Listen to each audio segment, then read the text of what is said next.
सारे मेरे दोस्तों को मेरा नमस्कार। ये प्रोक्रास्टिनेशन के बारे में ये मैं वीडियो बना रहा हूँ। ये प्रोक्रास्टिनेशन क्या है? कोई भी टास्क आप कर रहे हो, उसको आप पोस्टपोन कर लेते हो। अभी नहीं करना है, मैं बाद में कर लूँगा। अभी करूँगा नहीं, मैं बाद में करूँगा, थोड़ी देर बाद करूँगा, 1 घंटा बाद करूँगा। अभी मुझे कुछ और करना है। अभी मुझे व्हाट्सएप में कुछ वीडियोस देखना है, फेसबुक में कुछ मैसेज पढ़ना है, मुझे कुछ ईमेल देखना है, या मुझे अभी बाहर जाना है, किसी से मिलना है। इसलिए जो टास्क मुझे अभी करना है उसको थोड़ी देर के लिए टाल देते हैं। इसको बोलते हैं प्रोक्रास्टिनेशन। प्रोक्रास्टिनेशन की वजह से आपका जो भी टास्क जल्दी करने का आपको नौबत आया है, आप उसको बाद के लिए टाल दोगे। काफ़ी चीज़ ऐसा है तो आपको कल करना है, परसों करना है, नरसों करना है, मगर आप सोच रहे हो अभी काफ़ी टाइम है मेरे पास, 2 दिन में मैं कर दूंगा, अभी के लिए थोड़ा सा राहत ले लेते हैं। ऐसा करके अभी जो करना है उसको आप आगे के लिए टाल दोगे। इसको हम प्रोक्रास्टिनेशन बोलते हैं। ये पढ़ाई में भी होता है, काम में भी होता है, घर के कामकाज में भी होता है, प्रोफेशन में भी होता है। तो इसको सही समझना काफ़ी ज़रूरी होता है, क्योंकि इसको सही समझने से ही आप इससे बाहर आ सकते हो। क्यों इसको सही समझना है, क्यों इससे बाहर आना है?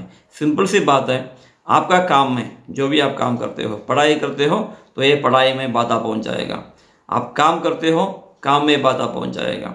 जो काम अभी करना है उसको अगर आज अभी नहीं करोगे तो बाद के लिए वो आपका सर पे ये बोझ बन के बैठ जाएगा। तो वो बोझ आपको ज़्यादा स्ट्रेस देगा, वो बोझ जो है आपको ज़्यादा एंग्जाइटी वगैरह देगा। ये आपका मानसिक तनाव बढ़ाता है। इसकी वजह से आपको आसान से जो काम करने लायक आप हो, वो काम आप आसान से कर नहीं पाएंगे। ये अगर समझ में सही से आ जाएगा तो आपको प्रोक्रास्टिनेशन को दूर करने के लिए अपने आप कोशिश करना शुरू कर दोगे। ये प्रोक्रास्टिनेशन क्यों आता है? एक आदमी को प्रोक्रास्टिनेशन हम सबको है, मुझे भी है, मगर मैं उसको अच्छी तरह से मैनेज करता हूँ। आप भी अच्छी तरह से मैनेज करते होंगे। काफ़ी लोग इसको मैनेज करने लायक है, मगर कोई कोई ऐसा जगह है जहाँ पर वो लोग मैनेज नहीं कर पाते। तो मानसिक ये जो प्रोक्रास्टिनेशन क्यों होता है?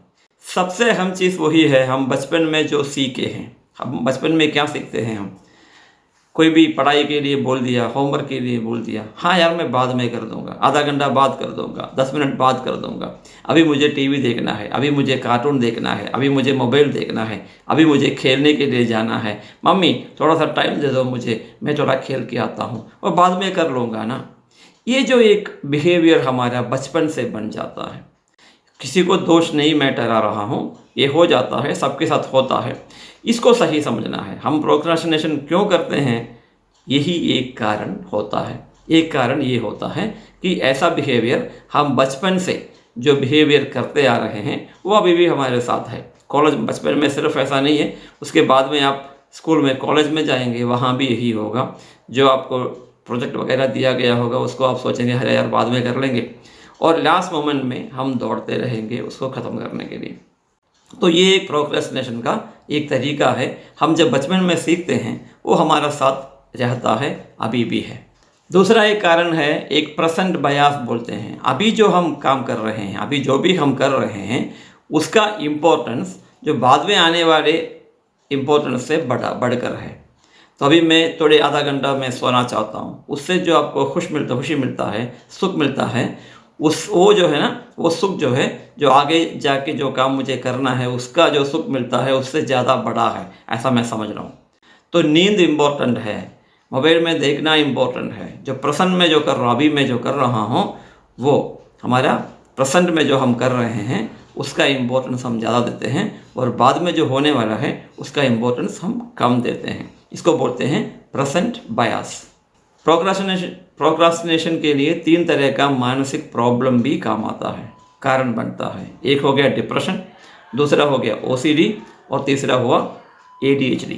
ये तीनों के वजह से भी आपको प्रोक्रास्टिनेशन होता है। इसीलिए अगर आपका हद से बाहर प्रोक्रास्टिनेशन चल रहा है तो आप एक साइकोलॉजिस्ट या साइकियाट्रिस्ट से बात करना ज़रूरी होता है, क्योंकि हमें पता करना चाहिए कि आपका ये प्रोक्रास्टिनेशन की वजह ये कोई मानसिक बीमारी तो नहीं है, डिप्रेशन, ADHD या OCD तो नहीं है। अगर ऐसा है तो उसके लिए ट्रीटमेंट कुछ अलग ही करना पड़ेगा। हम प्रोक्रास्टिनेशन क्यों करते हैं? कारण तो मैंने बताया। नॉर्मल सा एक आदमी ये सब के अलावा और क्यों करता है? उनको पता नहीं है उनको क्या करना है, उनको पता नहीं है उसको कब करना है, उनको पता नहीं है वो कैसे करना है। ये तीनों उसको कन्फ्यूजन प्रदान करता है। उसके वजह से वो प्रोक्रास्टिनेट करता है। जो काम दिया गया है वो करना नहीं चाहता है, इसलिए प्रोक्रास्टिनेट करता है। वो करे ना करे क्या फ़र्क पड़ता है यार, ये सोच के प्रोक्रास्टिनेट करता है। कोई करे ना करे उसको करने दो, मैं क्यों करूं, ये सोच भी उसको आता है। मुझे ये करने के लिए मूड नहीं है, ये भी एक कारण हो सकता है। एक हैबिट बन गया, लास्ट मोमेंट तक हम बैठे रहेंगे, उसके बाद जल्दबाजी में वो करेंगे, ये हैबिट की वजह से भी होता है। वो काम शुरू करने के लिए इनिशिएटिव नहीं मिलता, इसके वजह से हो सकता है। चीज़ें भूल जाता है, उसके वजह से होता है। मोटिवेशन कम है, उसके वजह से होता है। उनका शारीरिक और मानसिक तनाव को दोष दे के एक काम को टालता है। एक काम के बारे में सोचना है भाई, थोड़ा टाइम दो, इसके वजह से वो टाल सकता है। दूसरा काम करने के लिए एक काम को टालना, उसका भी एक हैबिट बन गया, उसकी वजह से भी हो सकता है। ये सब कारण की वजह से भी, नॉर्मल जो मैं पहले बताया उस कारणों के अलावा एक कारण भी उसको टालने का काम आता है। ये प्रोक्रास्टिनेशन को हम सही कैसे करेंगे? सबसे इम्पोर्टेंट बात ये आपको समझना है, प्रोक्रास्टिनेशन एक बीमारी, अपने आप में एक बीमारी नहीं होता। तो नॉर्मल सी चीज़ है। मैं जैसे बताया आपको, बचपन से एक हैबिट बन के आ चुका है, बचपन से हैबिट बन के आ चुका है कि ये बार बार चीज़ों को टालता है, बार बार काम को टालता है, होमवर्क को टालता है। इसके वजह से एक हैबिट बन गया। अभी ये कारण अगर आपको सुलझना है तो सबसे पहले ये हैबिट को आप सुलझना पड़ेगा। उसके लिए सबसे पहले अपना मन बना लेना पड़ेगा कि भाई मुझे आगे बढ़ना है, ऐसा नहीं चलेगा। आपने ये मन बना लिया तो अगला स्टेप में जाएंगे। अगला स्टेप क्या है? हर चीज़ के लिए अपना एक लिस्ट बना लो, क्या करना है, क्या क्या करना है, उसको नंबर डाल के एक दिन में आपको जो जो करना है टाइम बाउंड नंबर डाल के उसी टाइम में मैं करूँगा। ये आपका मन का एक ठोस इरादा बन जाना चाहिए। दूसरा है, अपने आप के ऊपर थोड़ा सा तरस खाओ। सब कुछ वैसे के वैसे करना है आपको, मगर इसके लिए अपने आप को पनिशमेंट नहीं करोगे। टाइम दो, बेबी स्टेप्स लो, हर एक स्टेप एक एक करके आगे बढ़ाओ। वार्निंग साइंस को देख लेना, आपका मन बताएगा अरे यार चल 5 मिनट के लिए व्हाट्सअप देख लेते हैं, आपको नहीं करना है। चल भाई 2 मिनट के लिए बाहर निकल के आ जाते हैं, एक शरबत पी के आते हैं, आपका मन नहीं मानेगा।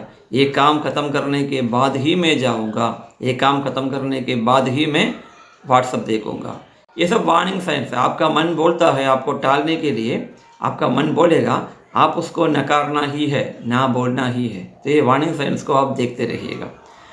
और अगला स्टेप है, जो भी लोग या आपका मोबाइल, टीवी वगैरह आपको बाधा पहुंच जाता है, डिस्ट्रैक्ट करता है आपको। साउंड आ गया मोबाइल में, टिंग करके एक साउंड आया, आपका मन उधर चला जाएगा।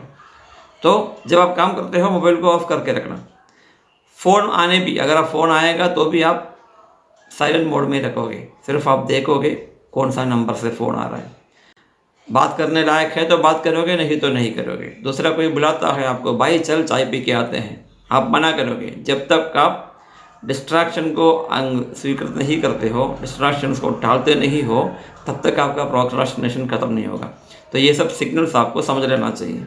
जो भी टास्क आप सही समय पे किया, अपने आप को एक पैट दो, अपने आप को बताओ, अभिनंदन दो अपने आप को, बोलो भाई तुमने अच्छी तरह से किया, चलो तुम्हें एक चाय पिलाता हूँ। अपने आप जाओ, अपने आप अभिनंदन करो, अपने आप एक चाय पी के आओ, अपने आप एक मिठाई खा के आओ, ताकि आपका मन को मोटिवेशन मिले। अगला टाइम पे ऐसे ही करने से मुझे ये जो अभिनंदन है वो मिलेगा। जो अभिनंदन से आपको जो मानसिक कॉन्फिडेंस मिलता है ना, वो किसी से नहीं मिलता। अपने आप को अभिनंदन दो, आपको कॉन्फिडेंस ऑटोमेटिकली मिल जाता है, मोटिवेशन भी मिल जाता है। ये चीज़ हमेशा मन में रखना। अगर ये सब आप अपने आप कर सकते हो, मगर आपसे अगर नहीं होता, प्रोक्रास्टिनेशन अभी भी चालू है, तो आप मन में समझ लेना कि आपको एक एक्सपर्ट का ज़रूरत है। आप एक साइकोलॉजिस्ट या काउंसलर से मिल लीजिए और वो बताएगा आपको कि ये प्रॉब्लम जो है प्रोक्रास्टिनेशन है या ADHD, OCD, डिप्रेशन की वजह से अगर है तो उसके लिए ट्रीटमेंट लेना पड़ेगा, या नहीं तो ये साइकोलॉजिस्ट आपको कैसे इसको पार करना है इसके बारे में अच्छी तरह से बताएगा।